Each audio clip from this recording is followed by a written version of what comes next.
আমরা আহ্বান জানাই সকল রাজনৈতিক সংগঠন, বিএনপি, জামাতে ইসলামী, ইসলামী আন্দোলন বাংলাদেশ, বাংলাদেশ খেলাফত মজলিস, জমিয়তে উলামায়ে ইসলাম, নিজামে ইসলাম পার্টি, এলডিপি, অন্যান্য যতগুলো দল, রাজনৈতিক দল আছে, আসুন আমরা সকলে হাতে হাত রাখি। এই ঐক্যই হলো বাংলাদেশের শক্তি, এই ঐক্যই হলো বাংলাদেশের শক্তি। শেখ হাসিনার 50 বছরের রাজনীতি ছিল বাংলাদেশের মানুষের মধ্যে একটি এমন বিভক্তি তৈরি করতে, এই জাতি যেন আর কোনোদিন ঐক্যবদ্ধ হতে না পারে। কিন্তু আজ বাংলাদেশের আবার বৃদ্ধ বনিতা এক কাতারে দাঁড়িয়ে গেছে।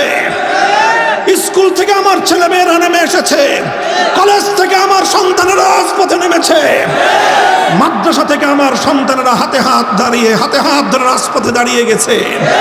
সকল varsity, public varsity, private university থেকে সকল ভেদাভেদ ভুলে গিয়ে, গরিব এবং ধনীর সমস্ত পার্থক্য ভুলে গিয়ে, মাদ্রাসা এবং স্কুল কলেজের ভেদাভেদ ভুলে গিয়ে, হিন্দু বৌদ্ধ মুসলমান ধর্মীয় পার্থক্য ভুলে গিয়ে মানুষ হিসেবে তারা মানুষের হাতে হাত ধরে অন্যায় এবং জুলুমের বিরুদ্ধে টেকনাফ থেকে তেতুলিয়া তারা দুর্বার প্রতিরোধ আন্দোলন গড়ে তুলেছিল।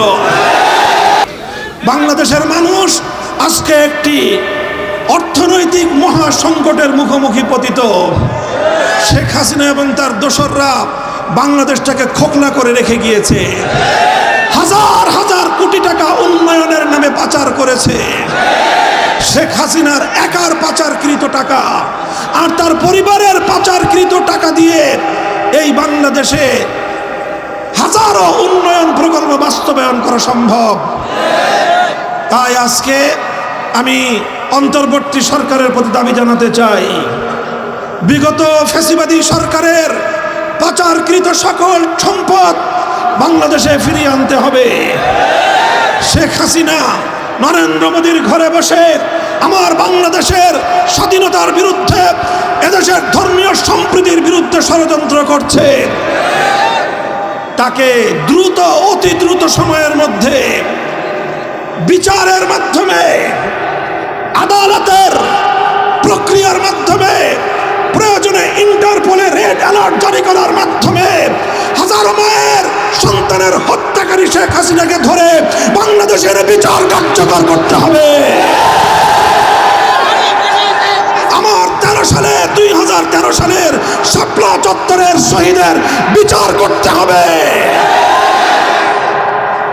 ভারতকে বলবো, প্রতিবেশী আছেন, প্রতিবেশী থাকবেন, আমাদেরকে শোষণ করার চেষ্টা করবেন না, ওই চিন্তা করবেন না। 18 কোটি শাহজালালের সন্তানদেরকে দাবায় রাখতে পারবেন না। বানের পানি দিয়ে আমাদেরকে ভাসিয়ে মারার চেষ্টা করেছিলেন, কি পেয়েছেন? এদেশের মানুষকে এই বন্যার পানি, দুর্যোগ আরো বেশি ঐক্যবদ্ধ করেছে। কাজেই সকল আন্তর্জাতিক শক্তিগুলোকে বলি, বাংলাদেশের আভ্যন্তরীণ বিষয়ে এদেশের মানুষের ধর্মীয় চিন্তা চেতনা, ধর্মীয় সম্প্রীতির আদর্শের মধ্যে নতুন করে কেউ বাগড়া বাঁধানোর চেষ্টা করবেন না। মাধবপুরের সর্বস্তরের জনতা এবং আজকের এই উপস্থিতির প্রতি আমার আখেরি পয়গাম, আমরা বিশ্বাস করি চূড়ান্তভাবে যদি ইনসাফ ভিত্তিক, ন্যায়ানুগ, ধর্ম মত নির্বিশেষে প্রতিটি মানুষের সকল অধিকার যদি নিশ্চিত করতে হয়, একভাবেই সম্ভব। তার জন্য একটাই রাস্তা, একটাই পথ, সেই পথ হলো সৃষ্টিকর্তা মহান রব্বুল আলামিনের পক্ষ থেকে প্রদত্ত রাজনৈতিক ব্যবস্থা, খেলাফত ব্যবস্থা বাস্তবায়ন করতে হবে। তাই আসুন, বাংলাদেশ খেলাফত মজলিস আহ্বান করছে আপনাদেরকে, খেলাফত মজলিসের পতাকা তলে সামিল হয়ে, খেলাফত মজলিসে যোগদান করে বাংলাদেশের প্রতিটি অঞ্চলকে, প্রতিটি উপজেলাকে, প্রতিটি ইউনিয়ন ওয়ার্ড, প্রতিটি মসজিদ ভিত্তিক সমাজকে খেলাফতের সংগ্রামী হিসেবে আপনারা গড়ে তুলুন।